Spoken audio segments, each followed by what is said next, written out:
साथ संगत इसको तरस आया होगा तभी हम लोग इस मिशन से जुड़े होंगे, और इसको जुड़ने के बाद कुछ जिम्मेवारियां शुरू हो गई होंगी, समाज के लिए नहीं, अपने लिए जिम्मेवारियां, कि मैंने कितना अभी तक खोया है और अब आगे चल के कितना पा लेना होगा। निरंकारी मिशन सबसे पहले ये जानना होगा कि ये है क्या। रात भी परिवार में बैठे थे तो ज्ञान चर्चा का ही एक रूप बन गया। तो एक सवाल खड़ा हुआ कि क्या मैं इस मिशन में कोऑपरेटिव हूँ या मैं इसमें एक रुकावट बना हुआ हूँ, क्योंकि मैं भी एक मिशन हूँ, मैं भी एक कड़ी हूँ इस मिशन की। तो मुझे देखने के बाद किसी के अंदर ये भावना आई है कि मैं भी इस मिशन में आऊँ, या मुझे देखकर वो डर गया है कि इस मिशन में नहीं जाना है। साथ संगत बहुत कुछ निर्भर करता है कि मुझे समझ कितना आया है, ये मिशन मुझे समझ कितना आया है। तो ये मैं सोचूं कि इन 10-15 मिनट के अंदर इस मिशन के बारे में बात कर ली जाए तो ये तो बहुत ही छोटा सा समय है, सूरज को दीपक दिखाने वाली बात है। लेकिन फिर भी विचारों के आदान प्रदान जब हुए तो किसी ने कहा कि एक बेटर लाइफ जीने का एक वे है ये। किसी ने कहा कि आत्ममंथन करने का एक रास्ता है। किसी ने कहा कि परिस्थितियों को खुशियों में बदलने का एक रास्ता है ये मिशन। किसी ने कहा कि आदर सत्कार और प्यार का मिशन है, क्योंकि इसमें प्यार निकल के आता है। किसी ने कहा कि डेडिकेशन है, समर्पण है मिशन। यानी मिशन हर एक की नज़र में पॉजिटिविटी है, और वो देखता है कि जब से उसने मिशन को ज्वाइन किया है उसके अंदर इस तरह के परिवर्तन आए होंगे। तभी संतों ने इस बात को शेयर किया कि प्यार का मिशन है, समर्पण का मिशन है, आदर सत्कार का मिशन है, एक दूसरे को पहल देने का मिशन है, परमात्मा को जानने का मिशन है, ब्रह्म ज्ञान है। Nirankari mission is equal to ब्रह्म ज्ञान। दास सुबह संतों के साथ आ रहे थे तो जिक्र हुआ कि ब्रह्म ज्ञान क्या है, तो तभी एक बस सामने से गुजरी। तो बस की तरफ देखकर एक विचार आया कि किसी ने बस को देख लिया। मान के चलो एक बच्चे ने बी फॉर बस पढ़ा, A for aeroplane, B for bus. तो जब बस की एक फोटो उसको सामने आई तो उसने पहचान ली कि बी फॉर बस। लेकिन जब तक वो बच्चा बस के अंदर नहीं बैठा और जब तक किसी ने बस को नहीं चलाया, जब तक किसी ने उसकी यात्रा ही नहीं करी, तो वो एक कागज पर ही बी फॉर बस है। ए फॉर एरोप्लेन भी ऐसे ही है कि कागज पे छपा हुआ है। तो एक बच्चा फोटो को पहचान लेता है और कहता है ये ए फॉर एरोप्लेन है। लेकिन जिसने उसकी यात्रा करी, जिसने उसको देखा है अच्छी तरह कि उसके अंदर का माहौल क्या है, चलता कैसे है, इस ज्ञान को जितना ज़्यादा अर्जित किया जाए तब वो ज्ञानवान बनता है। और ब्रह्म ज्ञान को केवल देख लेना कि ये निरंकार है मेरे सामने, चौगिर्द हमारे रामकार, मेरे चारों तरफ राम है, अगर इसको मैं जान लूँ तो ये जान तो लिया कि चारों तरफ है, लेकिन मैं इसके अंदर समाया नहीं। जैसे मैं एरोप्लेन के अंदर नहीं बैठा, मैं बस के अंदर नहीं बैठा, तो मैं ब्रह्मज्ञानी कैसे हो गया? केवल मैंने एक जानकारी ली है कि मेरे चारों तरफ है। लेकिन मैं इसको महसूस कैसे करूं, क्योंकि एक फोटो के अंदर बस की सीटें नहीं दिखती, बस के अंदर का एनवायरनमेंट नहीं दिखता, बस के इंजन की आवाज़ नहीं आती, बस की यात्रा का आनंद नहीं आता। और उससे आगे मैं ज्ञान को बढ़ाऊं तो बस को चलाना कैसे सीखा जाए, इसके एक्सीलेटर रेस, इसमें डीजल कहाँ से डलता है, इसका इंजन कहाँ पर होता है, इसके टायर में कितने स्क्रू लगते हैं, या इसका मैकेनिज्म कैसा है, ये और भी ज़्यादा आगे का ज्ञान है। इसको बनाने वाले कौन थे, ये कैसे चलती है और इसको और अच्छा कैसे बनाया जा सकता है, ये केवल बस की बात हो रही है। अगर मैं इसी तरह की रिसर्च एक ब्रह्म ज्ञान पर भी करूं तब मैं उसमें आगे बढ़ जाता हूं, और जैसे जैसे मैं इसको आगे बढ़ता जाता हूं मेरा ज्ञान विस्तृत होता जाता है। जैसे जैसे मैं इस ज्ञान को बढ़ाता जाता हूं मेरे अंदर दिव्य गुणों का आगमन होना शुरू हो जाता है। मेरे अंदर सहनशीलता, प्यार, आदर, सत्कार, डेडिकेशन और इसके प्रति समर्पण भी आना शुरू हो जाता है, क्योंकि मैं जान लेता हूं कि तू करता है जगत का, तू सबका आधार। लेकिन अगर मेरी रिसर्च रह गई, फिर एक बात अभी जिक्र हुआ सुबह ही कि एक मानव शरीर के अंदर परमपिता परमात्मा ने 100% कैपेबिलिटी का दिमाग डाला हुआ है। लेकिन एक विडंबना है, एक अफसोस है कि एक इंसान केवल 6 और 7% ही इस दिमाग का इस्तेमाल कर पाता है। बाकी दिमाग क्यों डाला गया? यानी इतना बड़ा यूनिवर्स है कि एक इंसान को इतना कैपेबल बनाया गया कि ये इसका 100% यूज करे, लेकिन केवल एक आइंस्टीन ने 13% यूज किया था, उसके ऊपर किसी ने अभी तक किया नहीं। यानी अगर मैं अपनी गणना करूं तो मेरा 3-4% ही यूज हुआ होगा दिमाग। और ये कितना विशाल है, इसने कितना कुछ मंथन करने के लिए छोड़ा हुआ है, और उसने मुझे कैपेबल भी बनाया हुआ है कि मैं इसको उतनी ही समर्थता के साथ इस्तेमाल कर पाऊं। लेकिन मैंने इस्तेमाल ही नहीं किया, मैं इसको वेस्ट करता रहा। एक अभी कहानी सुनने को मिली थी कि एक कुत्ते को एक हड्डी मिल गई, और वो सूखी हुई हड्डी थी, उसके अंदर कहीं कुछ लगा हुआ नहीं था खाने योग्य, और कुत्ता उस हड्डी को मुंह में डालकर खाने की कोशिश कर रहा है। अक्सर हम देखते ही हैं ऐसा होता है। एक दूसरा कुत्ता उसके पास आता है तो उसको भगा देता है, लड़ता है उससे कि नहीं ये मेरी है। उस सूखी हड्डी से उसके क्या स्वाद आ रहा होता है ये हम जान नहीं पाते, लेकिन इसकी अगर रिसर्च की जाए तो वो सूखी हड्डी कहीं ना कहीं उसके जबड़े से लगी और उसमें से खून निकला है, कहीं उसके तालू से लगी, वहाँ से भी खून निकला है, कहीं उसकी जीभ से लगी और वहाँ से भी खून निकला है।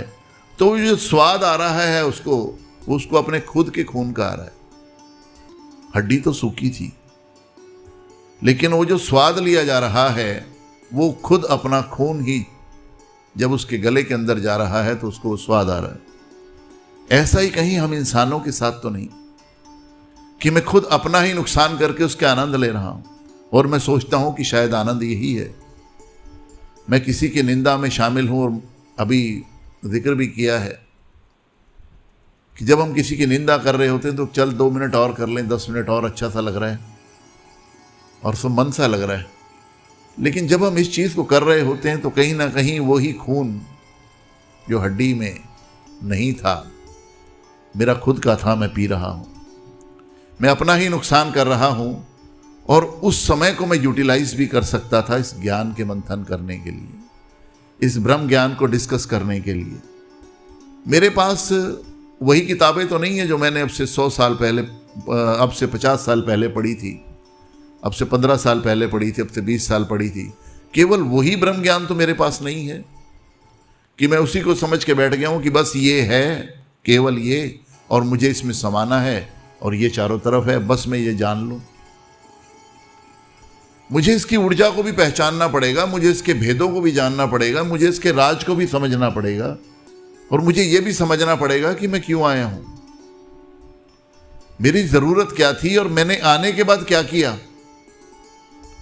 मेरे आने के बाद कितने लोग मेरे इस मिशन के प्रगटावे से प्रभावित हुए, कितने लोगों ने मुझे मेरी पहचान न समझकर मुझे मिशन की पहचान के रूप में पहचाना। मैं अगर मिशन में आया हूं तो मिशन में मैं घुला मिला या फिर मैं अलग ही रहा, या केवल मेरा एक टैग था कि मेरे पास निरंकारी मिशन है और मैंने ज्वाइन किया। क्या मैं मिशन बन पाया या नहीं?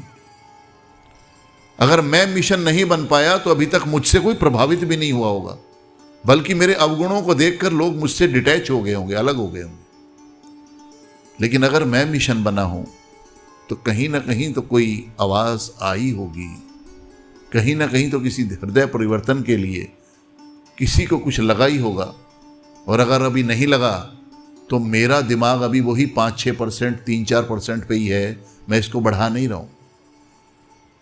मैं मोहताज हूं, लाचार हूं। एक गीत में भी जिक्र हुआ कि अपने बगैर किसी का मोहताज ना करिए, लेकिन मैं अभी भी नींद का मोहताज हूं, मैं भूख का मोहताज हूं, मैं अपनी यादाश्त का मोहताज हूं,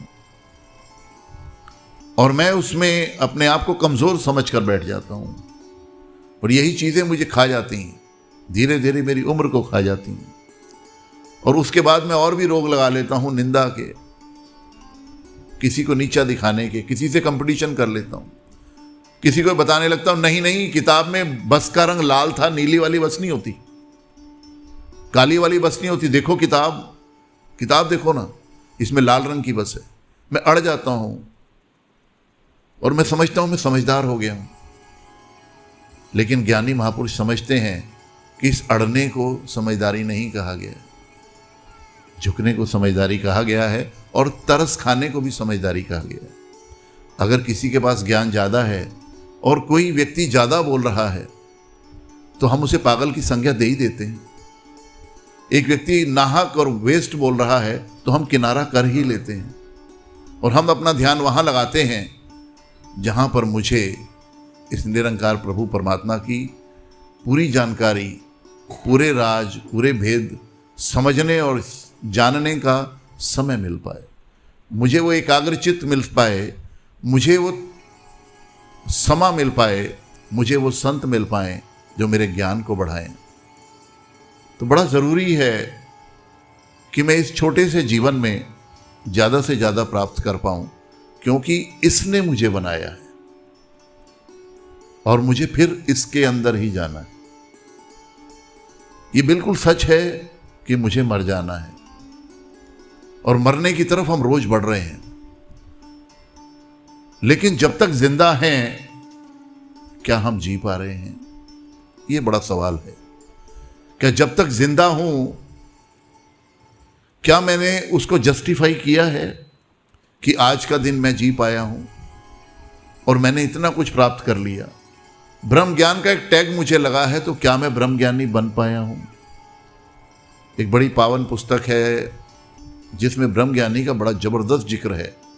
जब दास को वो सुनने के लिए मिला तो दास ने रिकॉर्डिंग करनी शुरू की उसकी, कि मैं सुनूं, बार बार सुनूं, क्योंकि पढ़ने का मौका कई बार नहीं लगता।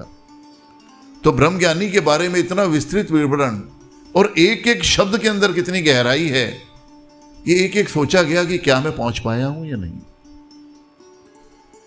ये जो लिखा गया है इसके अंदर, ये किसी नासमझ ने नहीं लिखा है, वो उस अवस्थाओं को प्राप्त कर चुका है। यानी एक ब्रह्म ज्ञानी की अवस्थाओं को प्राप्त किया जा सकता है, और जिसने जो पहुंचा है उसने ही तो लिखा होगा।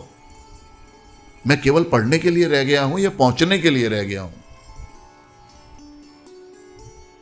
कई बार इस पढ़ने को हम लोग ज्ञान मान लेते हैं कि मैंने पढ़ लिया तो मैं ज्ञानी हो गया, मैंने इस पाठ को कर लिया और मैंने 4 बार कर लिया, और मैं तो रोज ही करता हूं इस पाठ को। लेकिन पाठ को पढ़ लेना पहुंचना होता है क्या? एक एक शब्द पर जाकर सोचूं कि यह शब्द बोला गया है, क्या मैं वहां पर पहुंच पाया हूं या नहीं?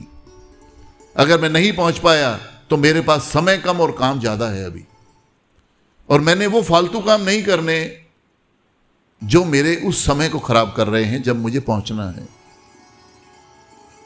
ये तो वही बात हो गई, एक व्यक्ति साइकिल लेके भागा जा रहा है, साइकिल पर चढ़कर नहीं जा रहा है, साइकिल उसके हाथ में है और वो दौड़ रहा है साइकिल के साथ साथ। किसी ने कहा, भाई साहब आप ये क्या कर रहे हो? कह रहे मुझे बहुत जल्दी है, साइकिल के ऊपर चढ़ने का टाइम नहीं है। ये मैं ऐसी हैरानी वाली हरकतें करता हूं तो मुझे बाद में पता चलता है कि मैं ये क्या कर रहा था। मुझे तो साइकिल मिली हुई थी, मुझे तो ब्रह्म ज्ञान मिला हुआ था, लेकिन मैं पता नहीं कौन से तरीके से इसको चला रहा हूं।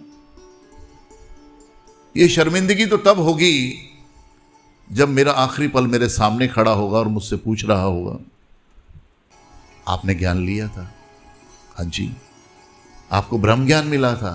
हाँ जी। तो आप पहुंचे कहां तक? कि मैं तो वहीं पहुंचा हूं जिस दिन मुझे मिला था ना। तो वो मेरी जो 10-5 दिन की रिसर्च थी, स्टार्टिंग वाली, स्टार्टिंग में रिसर्च अच्छी हो जाती है, तो मैंने वो जरूर करी थी। उसके बाद मैंने नहीं काम किया उसके ऊपर। और मेरी जिंदगी एक एक दिन करके, क्यों आपको टाइम नहीं मिला था? टाइम तो बहुत मिला था, रोज एक दिन आगे मिल जाता था। और रोज संत महात्मा भी समझाते थे कि आओ रब दे दर्शन कर लो, संदेशा है इंसाना में। लेकिन मुझे तो ये लगा कि अवतारवाणी की 2 लाइनें ही हैं, और मैं उस लाइन पर आगे चल गया। और अच्छा लगा मुझे सुनना, उसको सुन के मैं आ जाता था। लेकिन पहुंचना है, पहुंचना है, ब्रह्म ज्ञान तक पहुंचना है, ब्रह्म ज्ञान को अपना लेना है।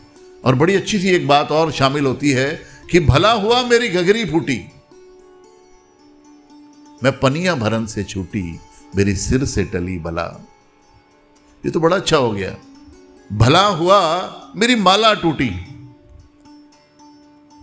मैं राम भजन से छूटी, मेरी सिर से टली बला। कितनी बलाएं टाल दी इसने। मुझे तो बाकी मैं देखता हूं कई जगह माला भी जपी जा रही है और रोज पानी लाया जा रहा है। इसने तो मेरे घर में मोटर लगा दी कि मुझे तो केवल बटन दबाना है और पानी आ जाना।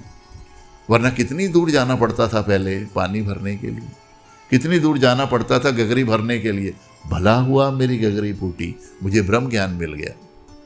लेकिन अब मैं इसको क्या कर रहा हूं? मैं अपने आप को नसीब वाला तो समझ रहा हूं, लेकिन इसको पी नहीं पा रहा हूं। ये अविरल धारा बह रही है, ये निर्बाध बह रहा है, ये इतना सारा, इतना ज्यादा, इतना संपूर्ण भरा हुआ है कि मैं इसको पी नहीं पा रहा हूं। और मैं खुद ये समझ बैठा हूं कि मैं ही कुछ हूं। और मैं कंपटीशन किससे कर रहा हूं? मैं इससे कर रहा हूं जो सब कुछ है। और मैं ये जानता हूं कि मैं कुछ भी नहीं हूं। लेकिन इसका जो असली एहसास है वो आखिरी पल का एहसास है। मैं ये क्यों ना मान लूं कि मेरा आखिरी पल है? अगर मैं ये मान लूं कि मेरा आखिरी पल है तो ज्यादा महसूसियत हो सकती है, ज्यादा जानकारी हो सकती है। और इन्हीं जानकारियों के लिए तो यहां आया जाता है, और किसी काम के लिए नहीं आया जाता। कि मैं मंथन कर पाऊं, और ये मंथन ही मेरी पूजा है, ये मंथन ही मेरी भक्ति है, ये मंथन ही इस बार का टॉपिक है, और ये मंथन ही मुझे पहुंचा देगा। अगर मेरा मंथन नहीं है तो मैं वही हूं, पुराने बटनों वाले मोबाइल पर ही चला रहा हूं अभी अपने आप को। लोग कह रहे हैं पिक्चर आई, बाबा जी के विचार आए, उनकी फोटो आई, तस्वीर आई। नहीं, मेरे पास तो बटनों वाला मोबाइल है। कैसे बनेगी बात? दुनिया आगे निकल गई और सदगुरु खुद चला रहा है। रोज नई अपग्रेडेशन आती हैं, रोज नई भक्ति की जानकारियां हैं, रोज नए रास्ते संभाले जाते हैं। लेकिन मैं भी बढ़ जाऊं आगे, मैं पहुंच जाऊंगा, मैं जरूर पहुंच जाऊंगा। लेकिन मैं चलूं तो सही। मैंने अपने पैरों में बेड़ियां नहीं बांधनी, मुझे आगे बढ़ना है, मुझे आगे चलना है। और इसी चलने को भक्ति कहा गया है, इसी पहुंचने को पहुंचना कहा गया है। अदरवाइज सारे चल ही रहे हैं, सबको लगता है सब चल रहे हैं, लेकिन दिमाग 5-6% पे ही है अभी। बाकी जो 94% है उसमें भी थोड़ा सा हरकत होनी चाहिए, आत्ममंथन होना चाहिए। सेल्फ इंट्रोस्पेक्शन इसी चीज़ का नाम है, और यही भक्ति का एक सार है जो निकल के आए। और यही मुझे ये उपलब्धता हो कि मैं आया हूं और कुछ हुआ है, ऐसे ही नहीं चला गया। इन्हीं शब्दों के साथ दास क्षमा चाहेगा।